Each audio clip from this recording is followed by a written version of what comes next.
Welcome to Duo Reads, where we decode deep ideas and break down big books one page at a time. Today, we're getting into something really powerful. It's a concept that genuinely shifts how you think about, well, inspiration and achieving success that actually lasts. We're pulling insights from Simon Sinek's, hugely influential book, Start with WHY. And this exploration today, it's really about uncovering these fundamental patterns, how great leaders, great organizations, how they think, act, and communicate in a way that truly inspires people, not just pushes them. Exactly. And our goal here really is to boil down the key ideas from this concept. We want to help you quickly understand not just what makes certain leaders and companies stand out, but more importantly, why that matters for you. Whether it's in your job, your own business, maybe even just the choices you make day to day. It's about finding that core driver. Okay, so let's start unpacking this. Sinek introduces this thing called the golden circle. He says it's a naturally occurring pattern, a way of thinking and acting and communicating that really sets apart the inspiring leaders. It makes you think, right? Have you ever noticed how some companies, maybe they have the same resources, sometimes even, less flashy products, but they resonate more? What is that connection? It's a great question. And the golden circle gives us a really elegant way to see it. Think of it like layers moving from the outside in. So the outer layer, that's the what. Every single organization, every person, they know what they do. Pretty straightforward. It's your products, your services, your job function, the tangible stuff. Right, the obvious things you can point to. Precisely. Then you move one layer in, and some know their how to help you. This is the stuff that makes you different or special. Your unique selling proposition, maybe the proprietary process, it's how you do what you do. Okay, so not just I sell coffee, but maybe we ethically source single origin beans and use a unique cold brew method. That's the HOW. You got it. But here's a real game changer, according to Sinek. The core, the innermost layer, is the WHY. And very, very few people or organizations can clearly articulate their WHY. Now, crucially, WHY isn't about making money. That's just a result. The WHY is your purpose, your cause, your fundamental belief. It's the reason your organization exists beyond just profit, why you get out of bed, and really why anyone else should care. And the big insight, the one to really grab onto, is this. People don't buy what you do, they buy why you do it. Wow. That really flips the usual business thinking on its head. If people are buying the why, then the features, the benefits, the what. It's almost like they become secondary. In many ways, yes. Or rather, they become proof of the WHY. Think about the Wright brothers versus Samuel Pierpont Langley. This is a great historical example Sinek uses. Langley had everything right. Government funding, brilliant minds, media hype. He should have been first to fly. But the Wrights, no funding, no fancy degrees, but they had this burning WHY. They believed figuring out flight would change the course of humanity. And what happened? The Wrights inspired their small team and they achieved it. Langley, who was maybe more focused on the fame and fortune, the what, he just quit when they beat him to it. That's such a stark difference. It really highlights the power of that internal driver. And you see it today, right? Like with Apple, their loyalty, their innovation. It's not just about slick design. Remember when Dell or Creative tried to launch MP3 players? They focused on the what? It's a 5 GB MP3 player. Yeah. But Apple came in with 1,000 songs in your pocket. That wasn't just a feature. It spoke to a WHY challenging the status quo, thinking differently. Precisely. When that purpose, that belief is clear, the products themselves just become tangible symbols of that cause. It's why people feel such loyalty to Apple across so many different kinds of products. They're not just buying a phone or a computer. They're buying into an idea, a tribe. It feels, right to them. Okay, that makes a lot of sense how the WHY builds that deep connection. But let's be honest, it feels like most companies don't operate this way. Sinek argues they tend to rely on, manipulation to get people to act. And when you start looking for it, you see it everywhere. You really do. Because if you don't have a clear WHY that genuinely inspires, you have to resort to tactics to get short-term results. Let's tick through a few he mentions. First, there's price. Works fast, right? Drop the price, sales go up. But it's a race to the bottom, kills margins. Think about GM constantly offering cash back. It trained customers to just wait for the deal. Not sustainable. Yeah, you condition people to expect it. It becomes the norm. Exactly. Then you have promotions. Buy one, get one free. The free toy in the cereal box, those complicated rebates. Sinek mentions Samsung using rebates designed so a lot of people wouldn't actually claim them. Breakage and slippage, they call it. Saves money up front, maybe, but what does it do to trust? Not much good, I imagine. And fear. That's a big one. Nobody ever got fired for hiring IBM. Classic fear-based decision-making. Or insurance ads, political attack ads. Yeah. They prey on our anxieties. Huge motivator. Fear often bypasses rational thought because it taps right into our survival instincts. Then there are aspirations, selling the dream, gym memberships in January, miracle diet plans. They get you to act based on a desired future self, but the motivation often fades because it's external, not tied to a deep belief. So true. Signing up is easy, but sticking with it when it's just about the outcome, much harder. Right. And peer pressure. 4 out of 5 dentists recommend. Or celebrity endorsements. Sometimes it makes sense, like Tiger Woods endorsing golf gear. But him pushing, say, a credit card, it's often just leveraging his fame, making you feel like you'll miss out if you don't follow. And the last one, novelty, which often gets confused with real innovation, just adding a new feature, changing the color, like the Motorola RAZR kept doing, or the 50 types of toothpaste. It's shiny, but is it meaningful? Usually not in the long run. So yeah, these tactics do work for transactions. They can drive sales in the short term. But the key point Sinek makes is they don't build loyalty. And they often end up costing more over time because you have to keep upping the ante. And there's a massive difference between repeat business, someone buying again, maybe because it's cheap or convenient, and true loyalty. Loyalty is when someone would turn down a better offer to stick with you. That's the core difference. Are you just getting transactions or building something deeper? That loyalty is personal and makes people willing to pay more or put up with inconvenience. That Southwest Airlines story after 9/11 is just incredible. Customers sending in checks. Just because they love the airline and wanted it to survive, you can't buy that. You absolutely cannot buy that. That's inspiration in action. And what's really fascinating is that this isn't just some marketing theory. Sinek argues it's rooted in our biology. The golden circle actually maps pretty neatly onto the structure of the human brain. Huh? Really? Okay, that's interesting. How does our brain structure support this start with WHY idea? Well, think about the layers again. The outside layer, the what, corresponds to our neocortex. That's the newest part of our brain, evolutionarily speaking. It handles rational thought, analytical processing, language, facts and figures. Okay, so when a company just lists features, my neocortex is crunching the data, comparing specs. Exactly. But the inner 2 layers, the HOW and crucially the WHY, they correspond to our limbic brain. This is a much older part of the brain. It's responsible for all our feelings, trust, loyalty, behavior, all decision-making. And here's the kicker. The limbic brain has no capacity for language. Wow. Okay, that's the connection. The part of the brain driving feelings and decisions can't actually explain itself in words. Precisely. That's why we have gut feelings. When a decision just feels right, but you can't quite articulate why, that's your limbic brain at work. It's why we struggle to explain why we love someone. We list rational reasons. She's funny, smart. But the real reason is deeper, harder to verbalize. Or choosing a TV, you get overwhelmed by specs, but then a friend says, I love mine, and that feeling of trust often wins. The neocortex tries to rationalize the feeling after the decision is made. So when companies do market research asking why people buy, they're often just getting those post-decision rationalizations from the neocortex, not the real limbic driver. Like the laundry detergent example, people said they wanted whiter whites, but observations showed they were smelling the clothes. The feeling of clean mattered more. So it really is about winning hearts before minds. Because the heart, the limbic brain, decides first. You nailed it. And tied into that limbic system is a fundamental human need, the need to belong. Sinek uses Dr. Seuss's Sneetches, remember them? The ones getting stars put on and taken off their bellies. They'd pay anything, go through anything, just to fit in. Oh yeah, I love that analogy. It shows how desperate we are for connection, for belonging to the group. It's a powerful drive.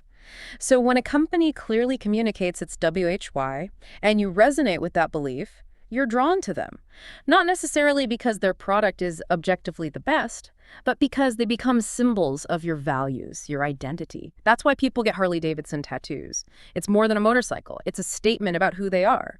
Or why Apple's Think Different campaign worked. It rallied people who saw themselves as rebels. This leads really nicely into, okay, how do you actually build an organization that operates from the WHY? Sinek lays out 3 essential things: clarity, discipline, and consistency. First, clarity of WHY. You absolutely have to know why you do what you do. If the leader isn't clear, how can anyone else be? Absolutely. And getting that clarity, that can be the hardest part, finding the right language. But once you have it, you need the discipline of HOW. This means your actions, your values, your guiding principles, they have to align with your WHY. You have to live it, even when it's tough. Resisting those short-term manipulations we talked about. Right. And the third part is consistency of what? Everything you actually do. Your products, your services, your marketing, your company culture, who you hire, all of it needs to be proof of your WHY. That's where authenticity comes from, when what you say and what you do line up consistently. If they don't, trust evaporates fast. So how do you maintain that alignment in practice? Sinek offers a neat little tool called the celery test. Think of it as a filter for decisions. If your WHY is, say, to live a healthy lifestyle, then when you go grocery shopping, celery makes sense. Rice milk, maybe? Oreos and M&Ms? Probably not. They don't align with the WHY. He uses Volkswagen trying to sell a Phaeton, a luxury car. Great engineering, but it failed the celery test. VWHY was the people's car. A high-end luxury sedan just didn't fit. That's why Toyota created Lexus and Honda created Acura. They knew their core brand, WHY, wouldn't stretch to luxury, so they built something new that could have its own clear WHY. That's a really practical filter. Keeps you honest, prevents you from chasing opportunities that might dilute your core purpose. And you see trust really blossom when companies get this right. Like Continental Airlines under Gordon Bethune. He flipped the script employees first.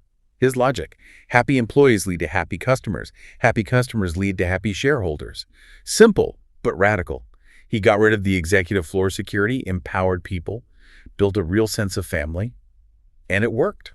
Absolutely turn the airline around. Or look at Bridgeport Financial, a collections agency. Christina Harbridge decided to measure success based on WHY, things like empathy, listening to the debtor's situation, not just the what, the dollars collected. And guess what? Collection rates went up 300%. And clients actually gave them repeat business, unheard of for collections, all driven by empathy. That's incredible. Just shows the power of aligning actions with a deeper purpose. Or Dwayne Honor in construction, measuring work-life balance by actually penalizing people for staying too late. That powerfully signals that family comes first, reinforcing the WHY. It all comes back to proving what you believe, and this extends hugely to hiring. Remember Ernest Shackleton's ad for his Antarctic trip? Men wanted for hazardous journey. No mention of skills needed, just the brutal reality and the potential for honor. It was designed to attract only those who believed in the challenge, whose personal WHY aligned with the mission's demands. Wow. Talk about filtering for belief. It perfectly illustrates that idea.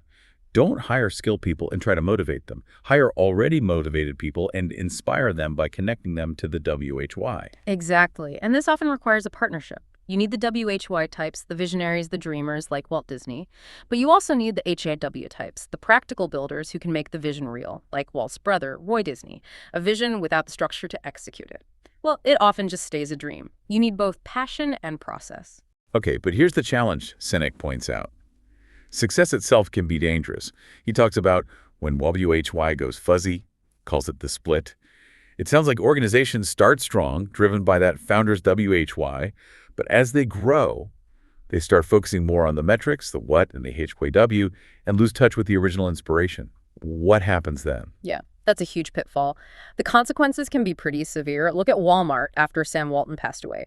The focus seemed to shift from Sam's WHY, serving people, lifting communities, purely to low prices, which is a what. And that shift arguably contributed to employee issues, community pushback. The focus narrowed. Right. Or Starbucks, remember when Howard Schultz left the first time? Suddenly, it felt like it was all about efficiency, throughput metrics, and that original third-place experience, Schultz's WHY, kind of faded. It did. The feeling changed, even if the coffee was technically the same.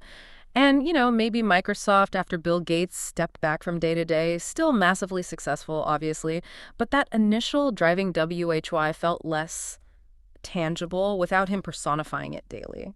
Or the classic example, the railroads. They define themselves by what they did the railroad business. They should have defined themselves by their WHY, mass transportation. If they had, maybe they would have become the airlines instead of being disrupted by them. They define themselves too narrowly. So leadership is absolutely crucial for keeping that WHY alive and clear. The leader needs to be the symbol, the embodiment of the WHY, like Steve Jobs coming back to Apple and immediately refocusing everything on think different. Absolutely. And succession is key. A new leader shouldn't necessarily try to invent a new WHY. They need to find a way to champion the original cause, like Howard Putnam at Southwest. He wasn't Herb Kelleher, but people felt he embodied that same champion for the common man spirit. He carried the torch. This is where so many organizations stumble. Success breeds complexity, and it's easy to let the measurable what's overshadow the harder to measure WHY. Remember, what gets measured gets done, but what gets believed inspires action and loyalty. That's a really critical point.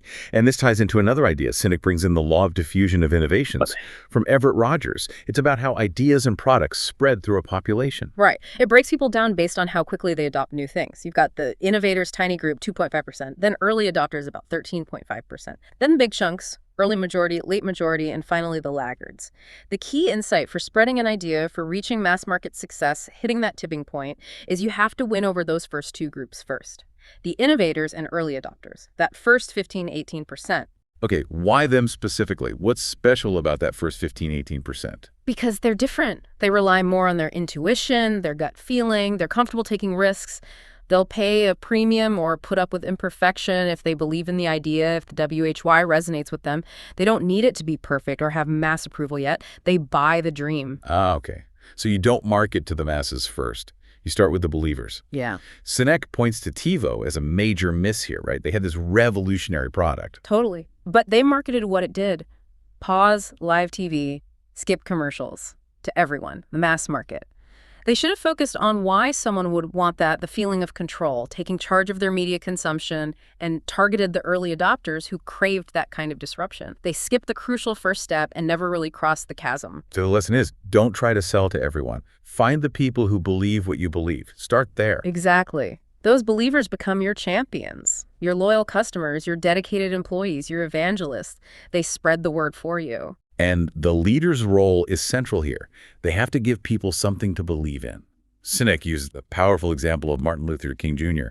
He didn't give the I have a plan speech. He gave the I have a dream speech. Right. People didn't show up for him because he had a perfect 10-point plan. They showed up because they shared his belief in a better future. He articulated the WHY that was already in their hearts. It's about tapping into that shared belief and that idea of competing against yourself. Yeah, the Ben Coleman story, the runner with the cerebral palsy. When you compete against others, people might cheer, but they don't really help. But when you compete against yourself, striving to be better for a reason bigger than just winning, people want to help you succeed. Your teammates run back to finish with you. The leader acts like a megaphone for the WHY, amplifying the belief. Like Ron Bruder with the EFE Foundation, giving young people in the Middle East hope and skills. That's a powerful WHY. It really brings it back to the personal level, doesn't it? Makes you pause and ask, What's my WHY? What do I really stand for in my work, in my life? It's the fundamental question. Because when your purpose is clear and your actions align with it, and you talk about it consistently, that's when you move beyond just functioning. You start to inspire, you create loyalty, trust, and ultimately a much more fulfilling impact. So imagine that. If every organization, maybe even every one of us as individuals, really did start with WHY, how different would things be? Decisions might feel simpler, loyalty might be stronger, trust might just become the standard way we operate. What could you change starting today if you focus on your WHY? Thank you so much for joining us for this exploration. Until next time, keep asking why.